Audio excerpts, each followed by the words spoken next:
Pengembaraan The Streets Tanah Airku pada minggu ini, kita merentas Laut Cina Selatan ke bumi Kenyalang, Kuching, Sarawak. Sebagai ibu negeri, Kuching mempunyai keluasan hampir 5,000 km persegi dan mempunyai jumlah penduduk yang terbesar di Sarawak dan ketujuh di Malaysia. Assalamualaikum, saya Cik Razali dan anda sedang menonton The Streets Tanah Airku. Cantik kan pemandangan ni?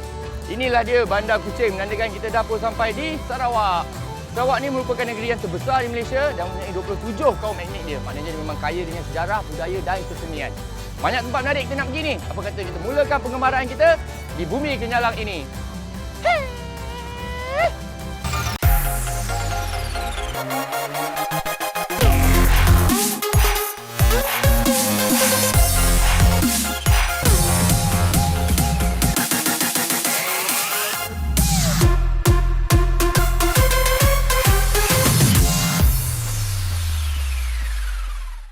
Lokasi pertama pengembaraan saya membawa anda ke sebuah bangunan bersejarah yang terdapat di tengah-tengah Bandaraya Kuching ni, iaitu Mahkamah Lama ataupun The Old Courthouse. Bangunan ni dibina pada tahun 1883 oleh Sir Charles Brooke, Raja Sarawak yang kedua. Excuse me, I'm sorry to be interrupting you in the midst of your artwork, but okay, can I just find out what is it that you are making? What am I doing? What is it? Where I work is, I normally work in forest, wild forest, okay? And but I'm living here now in Kuching for 2 years, so I thought it would be a nice thing to make out in the open so people can see what I do. Inilah dia Spencer Biles, seorang forest sculptor yang menghasilkan arca dengan menggunakan bahan-bahan semula jadi yang berunsurkan hutan. Yang menariknya, arca yang telah siap dibina akan dibawa semula ke dalam hutan dan dibiarkan di situ. Menarik kan? Because in Malaysia they're not used to this sort of art, made from natural materials. So where do you get all this material from? I go into the jungle. Yeah. I've made a lot of friends since I've been here, Uh-huh. and they point me to places that I can take materials from. Kini, bangunan bersejarah ini menjadi lokasi tumpuan aktiviti dan pameran seni yang akan dijalankan pada setiap hujung minggu.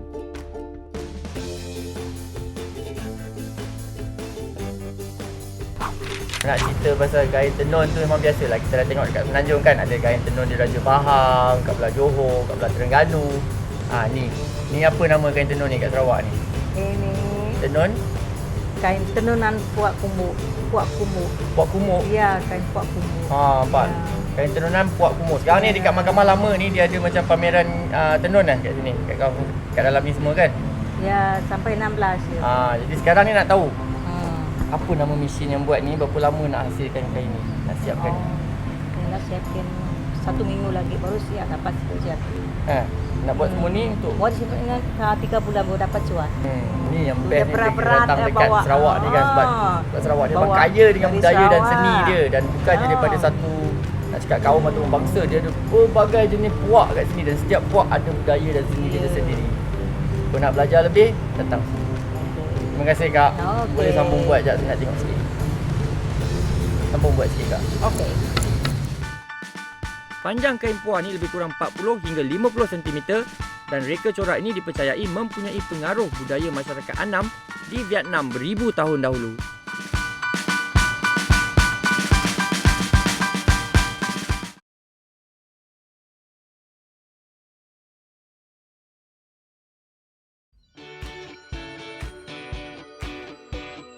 Terletak di persimpangan Jalan Tunku Abdul Rahman, terdapat sebuah bangunan yang menarik minat saya.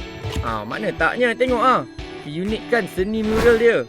Ada Rossi, Sena, Pandalela Renong pun ada. Konsep dan reka corak kedai ni dihasilkan sendiri oleh Alex Wong, bekas pelumba jet ski negara bersama rakan kongsinya Alex. Nama pun sama. Satu hatilah katakan. Dan minat yang mendalam inilah yang mendorong Alex Wong untuk mempamerkan koleksi-koleksi peribadi beliau di kafe Fast and Furious ini. Ni tengah jalan-jalan kat town dia kan. Lepas tu nampak tu kafe ni macam menarik. Bila kita masuk, kita nampak konsep dia macam ni kan. Penuh kan, ada kereta F1 kat sana, ada motor. So, kalau nak tahu lebih pasal sejarah dia, let's just have a chat with Rachel. Hello Rachel, how are you? Hi, I'm good. How are you? Fine, thank you. Okay, let's find out more about this cafe. Okay. Okay, so first of all, when was this cafe open? It opened up last year Okay. on February the 12th, 2016. So it's very new. And we just recently passed our 1-year mark. Wow, congratulations. Thank you. That's okay. If you kalau dah lepas tahun tu maknanya you're on the right track. Okay, what about the concept? This concept is really all motorbikes and cars and helmets. So Yeah, so the concept actually came from our boss. He's a jet ski racer and he's right. also a bike enthusiast. So he collects all these motorbikes and everything and all these cars. funny, Himan, he is a very multi-talented man. Yes, he is. Because you refer him to the jet ski racer who's won 8 times world championship. I actually knew him from his band, Single Track Mind. Yeah, single track Yeah. mind. He has his t-shirts on the wall and on helmets as well.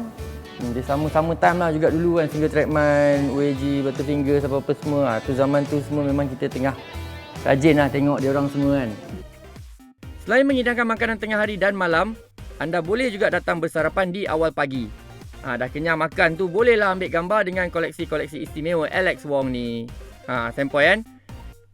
Hiasan dalaman kedai yang teratur memberikan satu keselesaan untuk pengunjung yang majoritinya dari golongan yang berkeluarga.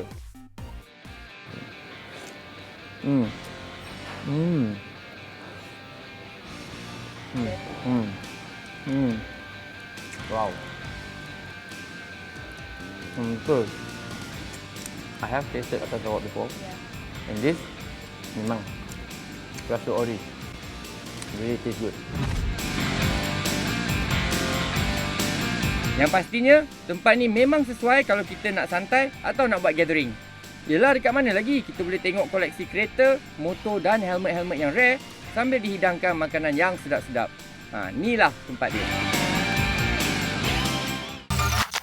Okey, sekarang kita ke Carpenter Street pula yang tidak jauh dari sini dengan jarak kurang 1 km. Perjalanan ke Carpenter Street ni hanya mengambil 8 minit sahaja. Jalan kaki pun boleh. Jangan ingat souvenir kat sini sama dengan Semenanjung. Sebab kebanyakannya menjual barangan craft tradisional dari pelbagai kaum dan etnik di Sarawak ni. Yo, cantiknya, warna-warninya. Okey, kalau nak cari souvenir, memang kat kawasan ni. Dia betul-betul depan waterfront. Kawasan ni nama dia Main Bazaar. Kat sini memang banyak kedai souvenir. Jom kita tengok, nampak ni. Bag-bag dia, baju-baju dia, cantik ni. Jomlah, boleh kita cari souvenir sikit. Pada tahun 1884, Main Bazaar ni pernah dimusnahkan oleh kebakaran. Kemudian, seluruh kawasan ni dibina semula dan dijadikan tempat menjual barangan kraft tangan. Nampak tu? Pakai ni baru boleh lepak kat Sarawak. Baru nampak macam apokalipto sikit. Kita pakai ni terus. Ini baju dia. Ni pun orang Ulu punya juga. Sekarang ni saya tak ada satu saja. Parang dia. Tak apa. Nampak? Masuk kedai souvenir je. Keluar tu jadi orang Ulu. Kalau nak tahu, terdapat beberapa barangan tradisional etnik Sarawak di sini yang memerlukan permit ataupun lesen keluaran dari Museum Sarawak sebelum boleh dijual. Jangan main. Kau tadi pakaian orang Ulu kan? Ni pula mana? Tahu tak? Inilah dia pakaian tradisional orang Iban. Ni sampai ke parang ataupun ke pedang dia kan. Ni pun ada corak-corak dia juga. Tapi yang betul-betul istimewa dia, nampak ni. Inilah dia tanduk rusa yang original punya. Ini mungkin mahal sikit lah sebab dia tanduk rusa kan. Dahsyat diorang ni. Itu sebab lah dia kata ni Land of the Headhunter. Kita teruskan pengembaraan kita dan sekarang ni kita keluar dari daerah Kuching pula. Berkeluasan 12 hektar, destinasi kita kali ini didominasi oleh masyarakat etnik Bidayuh. Walaupun perjalanannya agak jauh, namun saya pasti ianya berbaloi. Tangga dia nampak ni. Okey, lebih kurang 100 km daripada Kuching kita sampai ke kawasan Padawan. Padawan ni ialah sempadan dengan Kalimantan. Kat belakang sana lah. Tujuan kita ke sini, ni dia. Rumah Panjang Ana Rais. Jom kita tengok. Dibina pada tahun 1818, Rumah Panjang Ana Rais bermula dengan hanya 3 buah pintu rumah panjang dan kini dia sudah pun mempunyai 146 pintu serta penduduk berdaftar berjumlah 1,228 orang. Istimewanya, rumah panjang Anak Rais ni masih mampu mengekalkan keasliannya walaupun sudah ditambah baikkan oleh pemilik. Nanti ni pun tengah jual hasil-hasil bumi kat sini kan. Inilah dia. Rupanya rumah panjang kat sini kan. Dekat sini ada 27 kaum etnik kan. Ni perkampungan Anak Rais ni ialah kaum etnik Bidayuh. Ni pun sebenarnya cara hidup diorang ni yang asal ni dibuat daripada nenek moyang diorang kan. Lepas tu turun-temurun dia akan sambunglah duduk kat sini.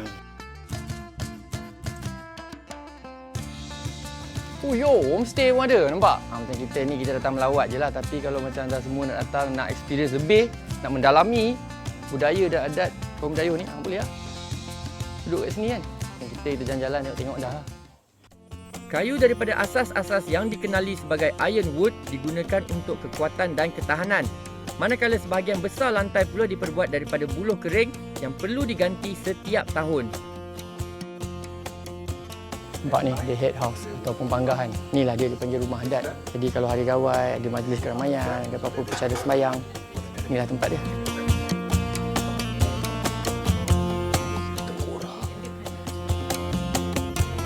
Menurut kepercayaan masyarakat di sini, tengkorak-tengkorak ni disimpan sebagai penjaga rumah panjang dan penghuninya dari gangguan makhluk halus. Selain itu, ia juga merupakan bahan penting digunakan dalam perayaan dan upacara tertentu yang diadakan di sekitar rumah panjang ni. Nampak? Dia sampai kat perkampungan Bidayuh ni, semangat-semangat hutan semua dah masuk kan. Oh, nampak dia ada jembatan, lepas tu belah sana, dia ada perkampungan dia lagi. Ada banyak lagi rumah panjang kat belah sana. Jadi kampung Anak Rais ni memang besar dan luas lah. Seberang sana je dah sampai Kalimantan.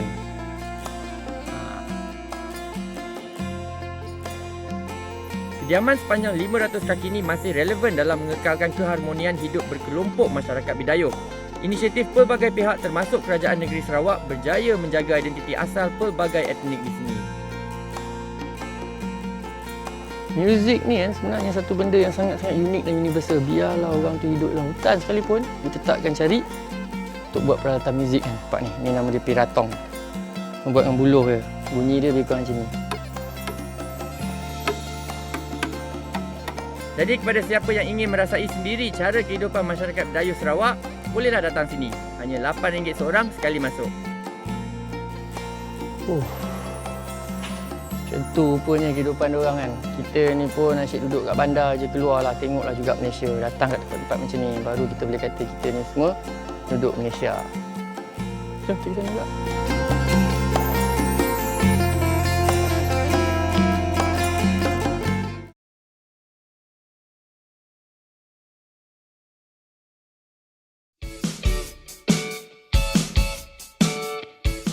The Streets Tanah Airku meneruskan pengembaraan di Bumi Kenyalang ini dan kini kita berada di Chinatown yang terletak di tengah-tengah Bandaraya Kuching. Selamat datang ke Chinatown. Okey, kita nak tahu dah sampai kat Chinatown ni, kita akan nampak pintu gerbang ni dekat Jalan Padungan. Okey, Chinatown ni boleh dikatakan antara jalan yang terawal di Kuching Sarawak ni. Dibuka pada tahun 1900, lebih kurang macam tu kan. Banyak kedai-kedai kat dalam ni, Main Bazaar ada kat dalam ni, Carpenter Street ada kat dalam ni. Jom pergi tengok jalan. Chinatown dikenali juga sebagai pintu gerbang merah, merupakan pintu masuk, tempat membeli belah dan tempat makan yang popular. Struktur bangunan rumah kedai lama yang dibaik pulih menjadi tarikan pelancong khususnya yang minat fotografi. Nampak macam restoran biasa je kan? Tapi kalau nak tahu, inilah dia restoran yang tertua di Kuching Sarawak ni. Dibuka sejak tahun 1957. Sama umur dengan kemerdekaan kita. Tanah airku. Dari jauh lagi saya dah mula tertarik dengan kafe ni. Lain macam je. Jom tengok apa yang menarik kat sini. Wow. Dia apa ni? Jingxi Books and Cafe. Dia book cafe Masuk sekejap kedai-kedai macam ni sebenarnya kita nak cari ni. Jingxi Books and Cafe dibuka di Kuching pada 8 April 2012. Merupakan cawangan yang pertama di Sarawak dan yang ke-19 di Malaysia. Okay, Mr. Kang, can you tell me a little bit about the bookstore or the cafe? Okay, our Jingxi Books Cafe, actually we using Oriental Japanese style. Then we use bamboo as our design. Right. Then our concept is simple. Yes, it looks very simple, very calm, very zen. We need some of customer they come in, they feel peaceful. Sempoi, kita boleh beli buku, boleh baca kat sini, duduk lah lama mana pun kan. Okay, thank you so much Mr. Kang. I'll just look around. Thank you. Thank you. Nampak dalam ni dia ada macam banyak-banyak kertas yang dah digulung kan. Aphorism tu kira macam kata-kata nasihat ataupun kata-kata pujangga. Kita ambil yang ni tengok. Apakah nasihat yang disediakan untuk kita hari ni? The streets akan jadi gempak. One more good habit means one less bad habit. Bagus tu. Maknanya kalau kita tambah satu tabiat yang baik kita akan hapuskan satu tabiat yang buruk. Ingat tu. Bagus. Okey, kita akan amalkan ni hari ni. Terletak berdekatan dengan Kuching Waterfront, Bandaraya Kuching pun mempunyai lebur India sama seperti di Semenanjung. Ianya dibuka dari pukul 8 pagi hingga pukul 5 petang. Jadi kalau dah sampai kat Kuching ni, pastikan singgah kat sini. Sambil lepak waktu malam di Kuching ni, saya tertarik dengan kelibat orang ramai yang riuh berkumpul di Amphitheater Kuching Waterfront ni. Jom tengok ada apa pula ni.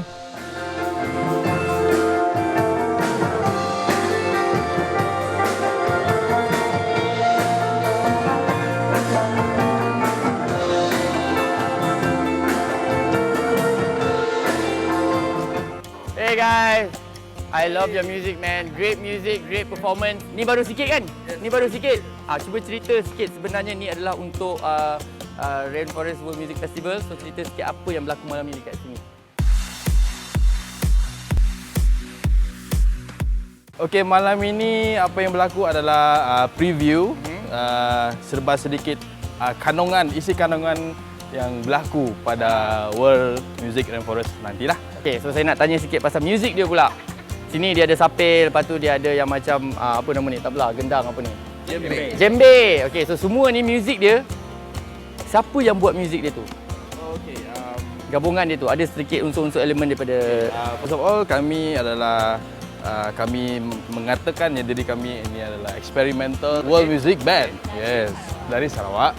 Okey, yang mana dia gabungan alat tradisional dengan alat tradisional di luar negara. Seperti yang djembe ini daripada Afrika. Yang conga itu daripada negara Amerika Latin. Ya, and of course itu saja dan gabungan daripada tradisional sinilah. Gubahan genre fusion dan tradisional, Art Adau memberi cita rasa muzik segar kepada penonton tempatan mahupun pelancong luar negara. Saya pun sebagai seorang pemuzik kagum dengan hasil karya mereka yang turut mengangkat alat muzik tradisional Sarawak. Ni semua kita bagi tahu sikit-sikit je. Kau nak tahu lebih-lebih nanti kita akan pergi ke performance orang hari Sabtu nanti. Bandaraya Kuching memang terkenal dengan keunikannya yang tersendiri. Keindahan alam semula jadi, kebudayaan, kaum etnik dan hasil kraft tangan mereka sememangnya akan menarik minat pengunjung yang ke sini. Best kan Sarawak ni. Dia bila dia macam-macam aktiviti menarik yang kita buat, dia masa berlalu cepat je dan kita pun dah pun sampai ke penghujung episod The Streets kali ini. Sebelum saya mengundur diri, saya ingin mengucapkan terima kasih kepada Sarawak Tourism Board kerana menjayakan rakaman kami sepanjang kami di sini. Saya Cik Razali, ingat, jangan jadi pelancong, jadilah pengembara. Assalamualaikum.